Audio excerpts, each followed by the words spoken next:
ഞാൻ ഓരോ സ്ഥലങ്ങളിൽ പോകുമ്പോൾ കുറെ എണ്ണം എൻ്റെ അടുത്ത് വന്ന് ചോദിക്കും ഇൻട്രോവേർട്ട് ആണോ എന്താ ആരോടും മിണ്ടാത്തേന്നൊക്കെ.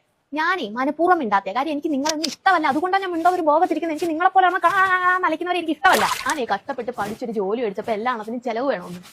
ഞാനെന്തിനാ ഇവിടെയൊക്കെ ചെലവ് ചെയ്യുന്നത്? ഞാൻ പഠിച്ചപ്പോൾ എന്തെങ്കിലും ഒരു ബുക്കോ ഒരു പുസ്തകമോ എനിക്ക് മേടിച്ചു തന്നവനൊക്കെ എന്താ മോളെ ജോലി ആവാത്ത എന്ന് ചോദിച്ച് നടന്നില്ലേ. പിന്നെ ഞാനെന്തിനാ ഇവർക്കൊക്കെ ചെലവ് ചെയ്യുന്നത്? എന്റെ വായിരിക്കുന്ന തുപ്പും ഞാൻ പൊക്കം.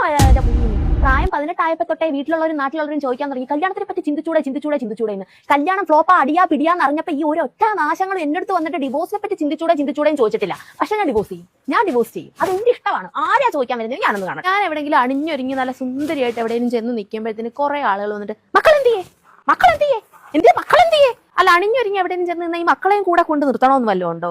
മക്കളുള്ളവർക്ക് എങ്ങും നിൽക്കാൻ പറ്റത്തില്ലയോ? നമ്മളെന്തോ എടുക്കുന്നൊന്നും ആർക്കും അറിയണം. മക്കള് ഹിന്ദി.